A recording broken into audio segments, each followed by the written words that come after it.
Bhavnagar collector કચેરી ખાતે વાલ્મીકી અનામત મુદ્દે ઉપવાસ આંદોલન, પોલીસે કરી અટકાયત। ભાવનગરની કલેક્ટર કચેરી બહાર નામદાર સુપ્રીમ કોર્ટે આપેલા ઐતિહાસિક ચુકાદા મુજબ અનામતમાં ક્વોટા લાગુ કરવાની બાબતમાં રાજ્ય સરકારે આજદિન સુધી કોઈપણ પ્રકારનું અમલીકરણ કરેલું નથી, જેના વિરોધમાં વાલ્મીકી અનામત આંદોલન સમિતિ દ્વારા સુપ્રીમ કોર્ટના આદેશ મુજબ ઘનશ્યામભાઈ અમલ માટે તાકીદે પગલાં ભરવામાં આવે તેવી માંગ સાથે આજે ભાવનગર કલેક્ટર કચેરી સામે ઉપવાસ આંદોલનની શરૂઆત કરવામાં આવી હતી, પરંતુ વગર પરમિશને ઉપવાસ આંદોલનમાં બેસેલા કાર્યકરોની પોલીસે અટકાયત કરી હતી।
एक महीना अगाऊ कलेक्टर ने आवेदन पत्र आपी तथा मुख्यमंत्री वाली रजूआत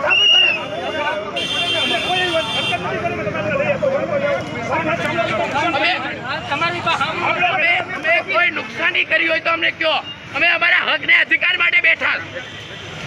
આ વસ્તુ તમે તદ્દન પોલીસ મિત્રો ખોટી કરી રહ્યા છો। આ વસ્તુ ખોટી કરી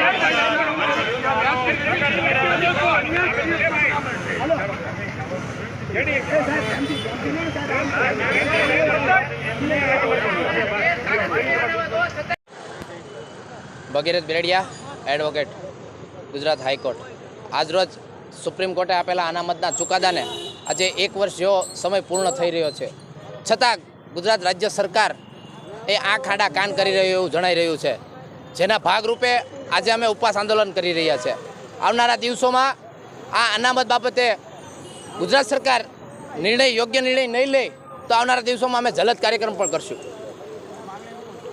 અમારી માંગણી એવી છે કે અમારા આજના જે યુવા પેઢી છે, જે શિક્ષિત છે, એ છોકરાઓને અત્યારે અનામતનો લાભ પૂરો મળી નથી રહ્યો, જેના ભાગરૂપે છોકરાઓ ભણે છે, એજ્યુકેશનમાં આગળ વધી રહ્યા છે, ક્યાંક ને ક્યાંક એ છોકરાનો ભોગ લવાઈ રહ્યો છે અને એ ભોગના કારણે પાછું એમને સફાઈના વ્યવસ્થામાં પાછું ફરવું પડે છે, જેના ભાગરૂપે આજે અમે અનામતની માંગણી કરી રહ્યા છીએ।